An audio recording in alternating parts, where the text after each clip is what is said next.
Hey, what's going on, everybody?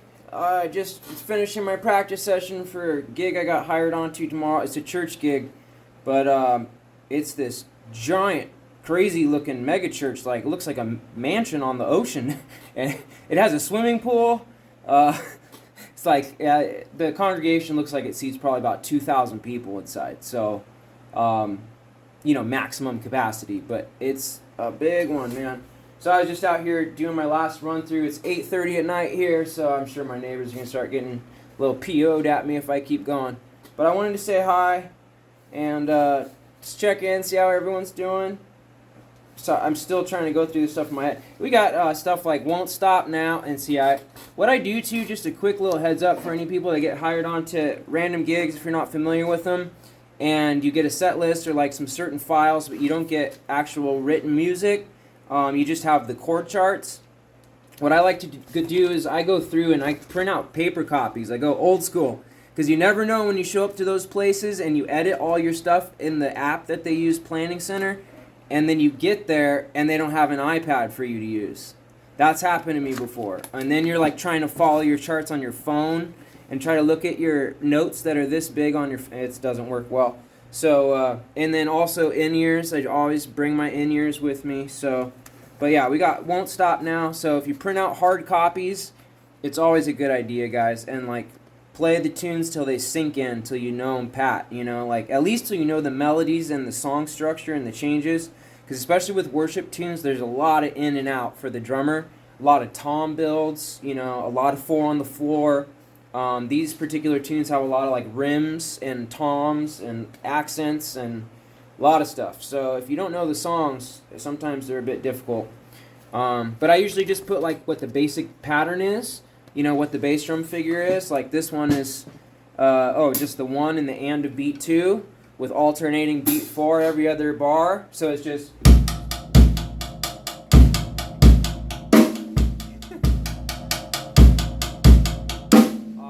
a lot more energy than that, but you get the idea. And then building like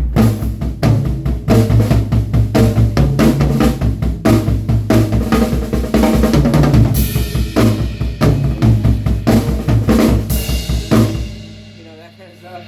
So you're doing a lot of hits and like all this stuff. So I'm bringing my plates too. They wanted me to bring a snare.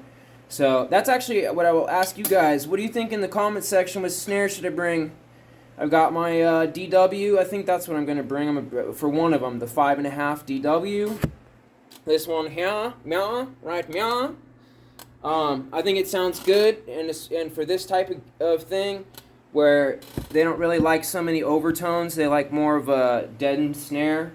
But this snare, the 25 ply, this thing probably weighs 50 pounds. I'm not even kidding.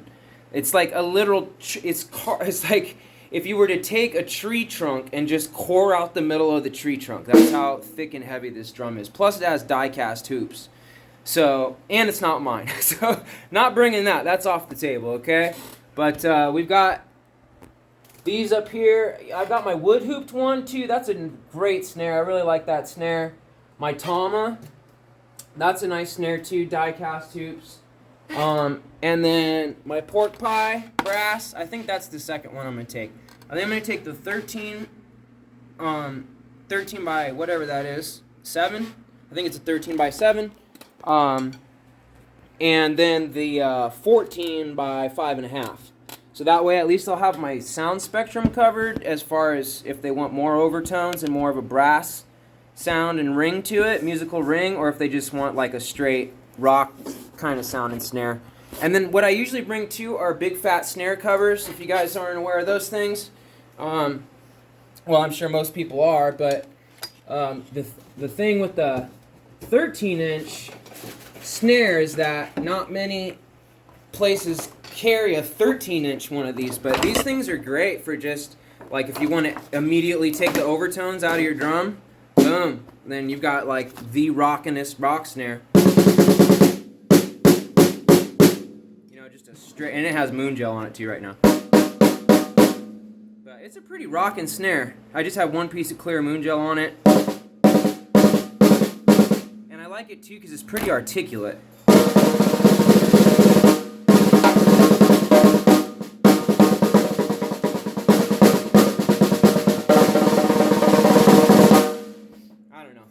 if you guys maybe help me out with that. And I think that would probably be the best idea. Maybe even tune this a little bit lower. We'll see when I get there in the morning. I don't know. But Won't Stop Now. This is Amazing Grace by Phil Wickham and Elevation Worship, Hillsong, Cornerstone. A lot of people know that tune.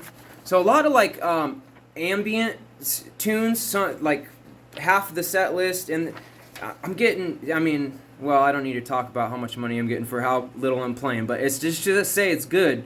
I only have to do one set. I only have to play 4 songs one time through, and it's good. So so I want to do a very good job, the best job that I can for them. Plus it's worshiping, so it's meaningful.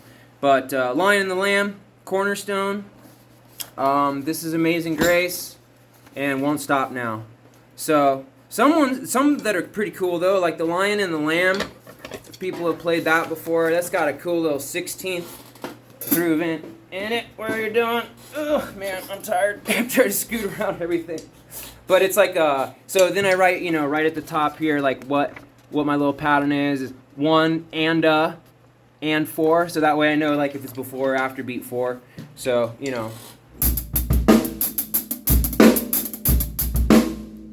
that kind of pattern.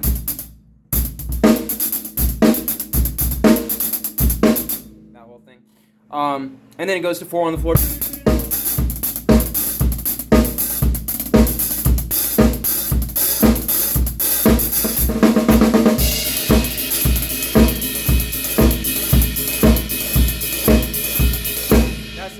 That's in so many worship to just 4 on the floor thing, driving 4 on the floor.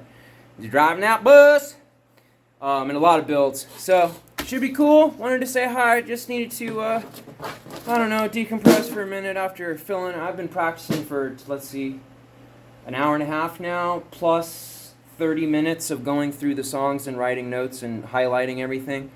But that's just kind of something I've learned over time, guys, and being in these situations before where you never know what you're walking into. I've never played this place before, and it's like a 50-minute drive each way. So I always try to get prepared the night before, get a good night's sleep, be prepared. That's the best way to conquer any type of nerves or like stage fright and that kind of stuff. If you're well prepared, a lot of times that will help a lot. So, writing notes, like cueing yourself. Sometimes they play with live tracks where while you're listening in in-ears, you've got to listen to this stupid computer voice. I don't like to see, I say right away, this stupid thing. but it's cool and it helps some people, but it's basically like verse 2, 3, 4, like it cues you to the next section, like verse is coming up, guys, get ready, like a bar before, and you're like, oh geez, okay, I was playing, I was ready for it anyway, but thanks for letting me know, okay, now you threw me off. So that's what it kind of, some people, I play to a click all the time, playing to a click, but then when you have something cueing you into the next section as well, a lot of times it's like, good. It can, be helpful for some people like to play with tracks, or some people don't, but most of the time a click is enough. A click is even, like, I don't always like playing with a click. It kind of ruins the vibe and the floaty vibe, and just kind of the call and response you're getting and how you're, anchored together. But a lot of people, it helps to have a click. So as a drummer, you got to know how to play to a click. Hope you're practicing to a click.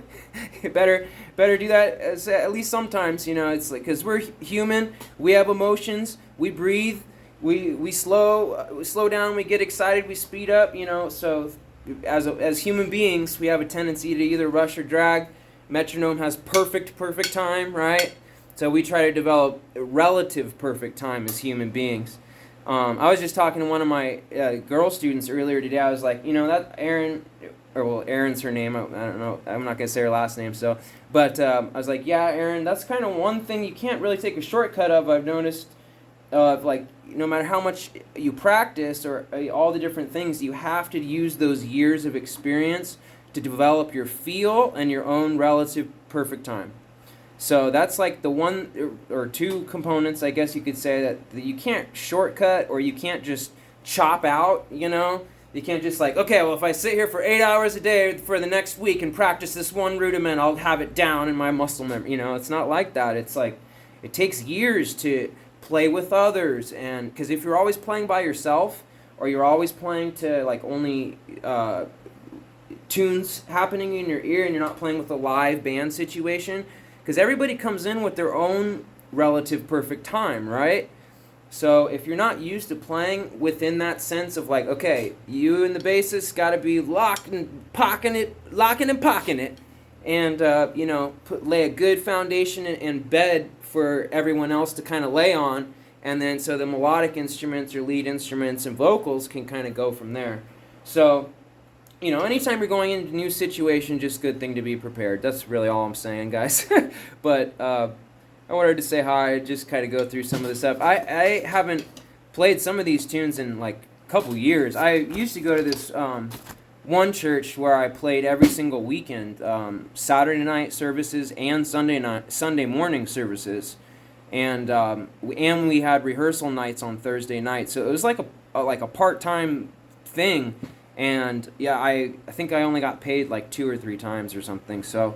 And that's not what it's about. Like my home church I play, I don't ask for money for that at my home church. But if someone needs to sit in like really quick and they're like, oh man, I don't have anybody for in a week from now, and they can't find, and they call me, like, yeah, I'll definitely jump in, and if there's some money attached to it, cool, But it's just it's great experience. It's fun developing that time. But yeah, those that haven't really. That just practice by themselves all the time,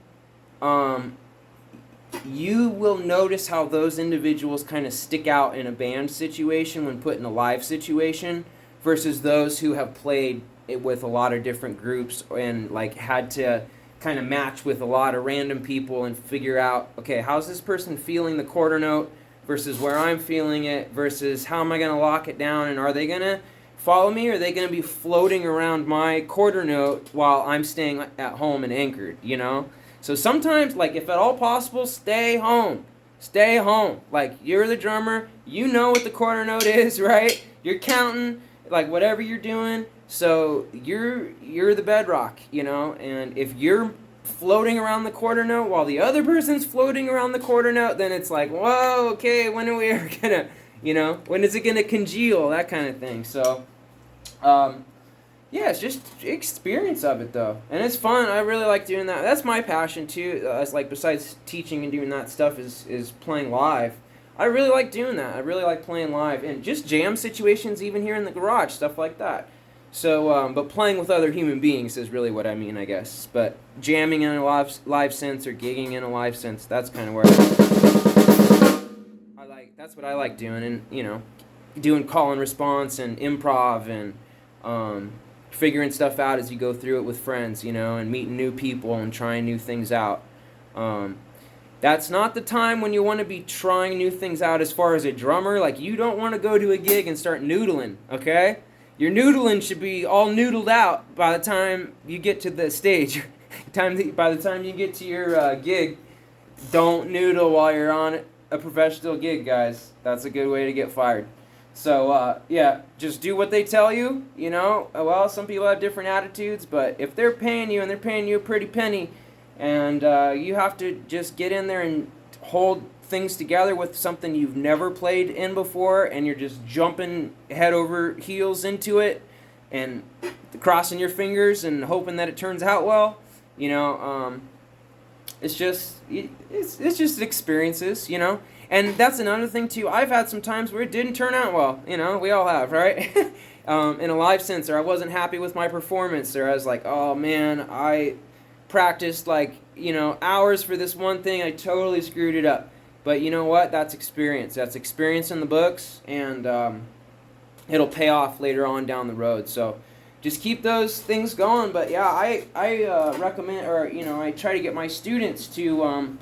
play with others as much as possible and as soon as possible. And that's why before COVID hit, we have recitals at the academy that I teach at Temecula Music Academy. And the whole purpose of that is so that those kiddos get out and up in front of others and in the public and get those shaky nerves out, especially if it's their first time they've ever performed in front of other people. So we would do, I think we did 2 a year. It was either annual or biennial. Biennial? Tricentennial? No, I'm just kidding. But they would 2 times a year, 1 time a year, and they would come out and play in front of the community and with their friends and family and all that, out there watching them and cheering them on.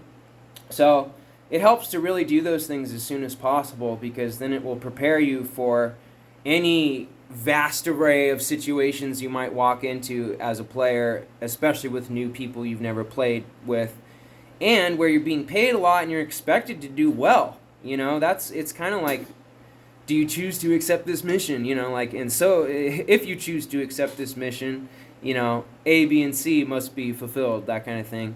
But I kind of I don't know, I like to do well. I like to try to do as well as possible, It might be awkward, and you might be walking into a train wreck. You really have no idea till you get there. But if you know the songs, you know your parts, you know the ins and outs, you know the hits, you know where the builds are at, you know what you don't. And that's another thing is, like, I used to focus on the trees instead of the forest.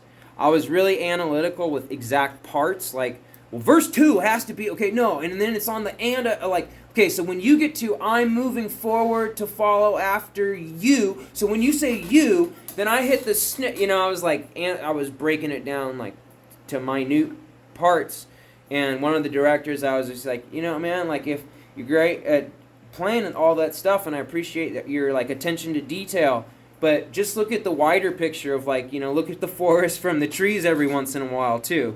So that really was a good thing I needed to hear, because then it kind of got my thinking into, all right, I need to take a step back and just not just, be so analytical and intellectualize everything, but feel it more. Feel it from the heart, play more from the heart, and look at the song form as a whole, rather than looking at individual sentences within each song part of what hits need to go where and all that, So if you got that steady pulse going, you kind of know where you're going into the next section. You're following either AABA form or ABA form, whatever, song form.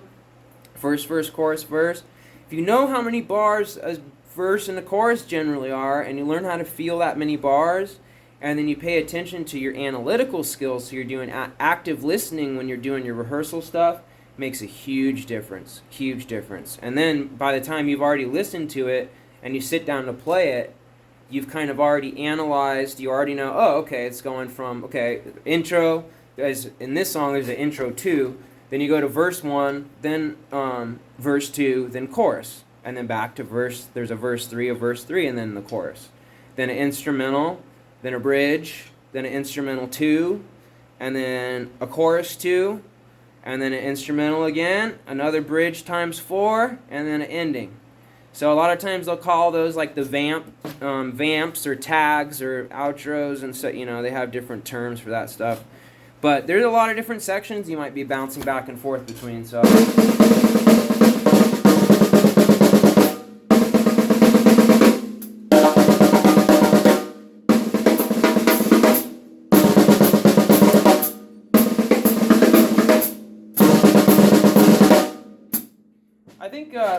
I think, I am not going to bring this. I mean, this thing is huge and so heavy. It's a OCDP, this is 25 ply, and you can see the die cast on each side. It just makes it even heavier. So, because I got hired to do a couple songs for this guy. A few songs, actually. But it's his snare. The guy Andrew, he was actually out of frame in a video. Oh, but I did another video with him where just the two of us, we did it together, and he was here jamming. I think he and I played one of the tunes that he was paying me to do. That guy. But he brought this snare site because he wants this particular sound on what I'm doing for him. So he was nice enough to let me borrow it, and I've just been, in between lessons or on the weekend and stuff when I get time working on that stuff. And then recording it, through my actual proper mic array, not just into my phone. But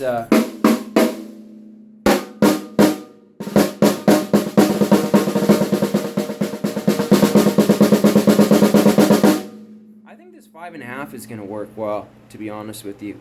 It's light, it's easy to take, it's 5.5. I can get it to sound fat and rockin', and it's a 14, so my big fat snare cover will fit on it.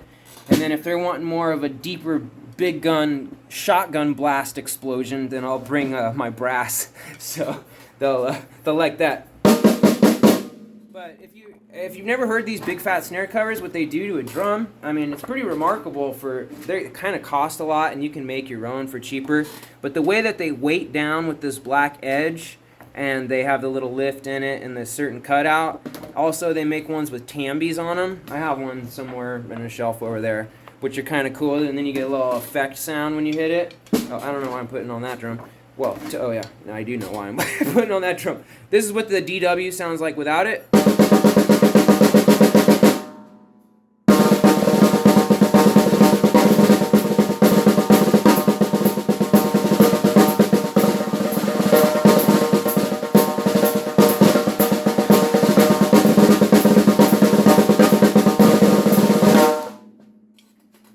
It's 9 o'clock here. I'm sure my neighbors are hating me, but just really quick, because I know I've been blabbing on for 20 minutes, so you guys were like, is there any playing in this video, in this Drummer's Drum Channel's video? No, there's not.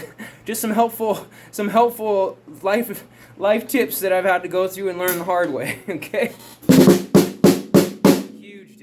Huge difference.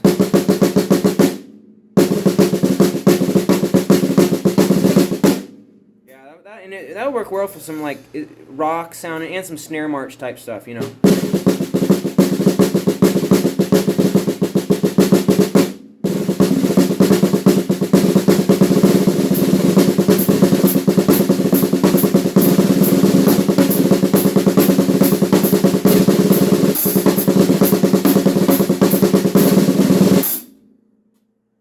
So a big difference in the room, if, you know, we'll see how it translates to the phone, but I'm sure you can hear those overtones in the ring with it, though.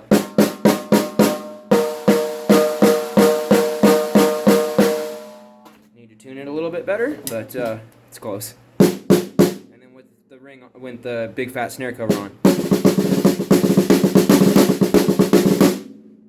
think it sounds good. So that way you got two drastically different sounds within half a second from throwing something on top. A t-shirt works too, a towel works, bandana works, some thin sheet of cloth work, all sorts of different things work. But these are great little handy things to take with you. Also usually a set of O-rings, you know, in case the toms need it. Like if you have a house kit and it's kind of funky or you've never worked with it before or it's like not really in tune and you've got to quickly throw it in tune. And then it's, you know, you don't have extra moon gel with you or you need a little bit different sound. Like, these things are great. So having, you know, O-rings to put on kind of whatever dimension drum you have. But then it kind of helps with figuring that stuff out through dialing in your sound in a much faster way than like, okay, let me pull out the key and let me drop, you know, detune the whole thing, tune it up. Put moon gel here. Does that sound right? Tap, tap, tap, tap, tap. No, a little more. You know, instead of taking all that time to do it, like just, okay, flatline it really fast, half a turn, you know, or quarter turn, blah, blah, blah. Throw the O-ring on there so you get all the overtones and ring out of the drum, and you'll just have that straight, you know, sound, a quicker note too. But it helps to control any of that stuff. So it's good to travel with that stuff. You know, if you know they have a bass drum and a couple toms, but you don't know what the other situation, and I was asked to bring a snare and some cymbals, so I have no idea what type of house kit they have, but in all honesty, if you've got your own plates and your own snare, as long as the bass drum is good, you're all right. You know, you might have only one up and one down, and those might be completely horrendously out of tune or even missing a lug or something, you know, and you got to work with it. So getting to figure that stuff out. But as long as you've got your consistent pocket, you've got your snare, you've got your hat, you've got your ride, you know, there's by no means do you need 15 cymbals in front of you to play a gig like that. So, you know, maybe 2 crashes at most, and then the ride and your hats. So you got that set up. At least you got, your pocket will be more consistent. You'll have more comfortability. Also bring a bass drum pedal. That's always a big thing I like to do. You never know the action of funky pedals that someone might have that might be 20 years old and rusted and doesn't work hardly. And you show up and then you've got no action for the crappy sounding bass drum. You know what I mean? Then it's like, oh, what did I walk into? So for me, it's always better to be prepared.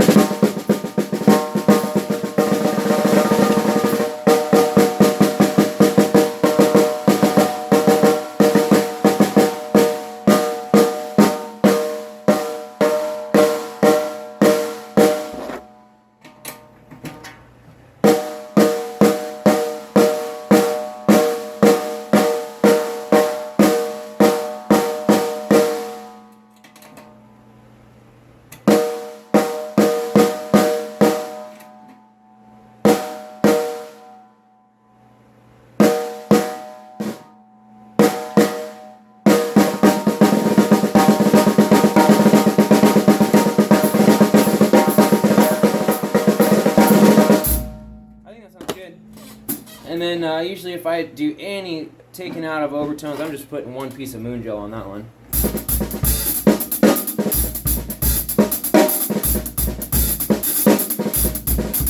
Yeah, I think it sounds good.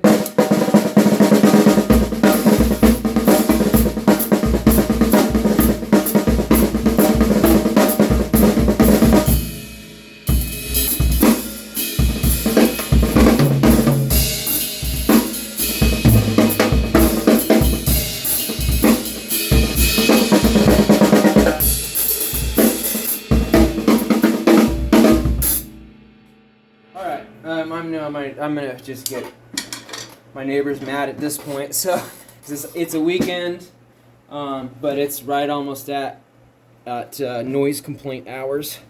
So plus I need to get to bed early tonight because I gotta do this thing in the morning. So hi everyone, bye everyone, happy drumming. Sorry I didn't mean to blabber on, but I just wanted to kind of check in and see how everyone's doing. And then also just give some helpful hints and maybe a little advice for those who kind of haven't ventured out into that land yet. But it's helpful. It's really helpful, guys, and it's great experience. Super good. Like no matter what, the experience you're gonna get from these type of things and carry with you into the future for future opportunities and future potential band situations, gigging situations, because that's how most of these things work. If you show up and you're easy to work with, you're prepared, your sound is dialed in, like you got good sound, with what you're working with, your feel's good, your time's good, you're easygoing, you're willing to do what they want you to do rather than being like a stubborn butt and just doing it like regardless of what they say. I'm doing what I want to do on this thing. That's a good way to not get called back. So if you're easy to work with, you're prepared, and your parts, and you've got your sound dialed in, then it should usually work out pretty well. It should work out pretty well. And if it doesn't, that's okay. It's okay. You can't get that experience unless you try to jump for those opportunities and you accept those kind of hairy situations from time to time. So I don't know, just kind of fun stuff. But time for me to stop. I've been like going 3 hours straight here trying to get this done. But I wanted to, and 3 hours for only 4 songs. You think about that too. But each one I go through each chart and listen and only listen, not play, and write the notes for everything I'm hearing in every section, or if the bass drum pattern changes, or if 2 and 4 get taken out and it's like only an alt, like every other bar or something like that, or a build is coming up, or there's like a 2-bar fill into an out. Where you just are doing like you have to crash on one and then you're out for like a little bridge, like floaty section or whatever. Those are the more important. So the whole thing again of the forest from the trees. So it's really important to see the forest from the trees, guys.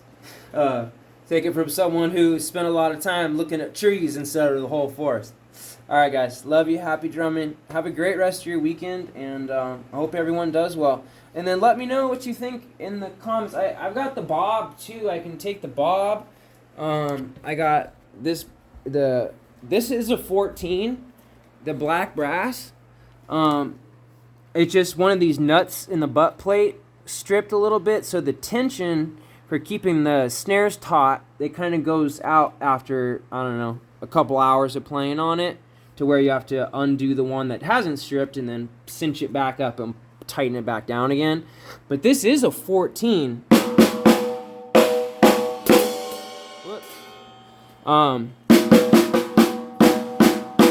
So that might be a good call too, and it's not as precious of a baby to me as my 13-inch this drum is.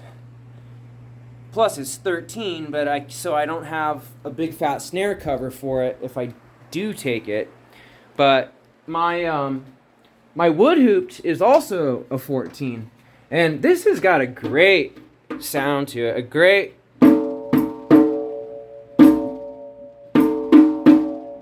It's pretty similar actually to this. But it's a 6. It's not a 5.5. It's a 6. It's a 14x6 standard, you know. And then this is a 6.5 with die cast tubes. So I don't know. What do you guys think? I need it to be a 14 so I can slap the big fat snare cover on it in case I do that. And they want that sound. That's another thing, is then if you're willing to change in an instant your sound, like, hey, do you guys like this? Do you want this sound? You like this sound, or you like this sound better? No, I want that. Then okay, boom, boom, take this one off, put that one on. You got it, buddy. You know, and then you're pleasing the others. Then you're pleasing others, and they're, you know, they can see you're prepared. They can see that you're willing to do what they want you to do, play how they want you to play. And kind of dial in your sound to the sound that they want, you know, for their occasion and their thing. So that's the way I try to look at it anyway. So have a great weekend, everyone. Love you. Take care. Bye-bye.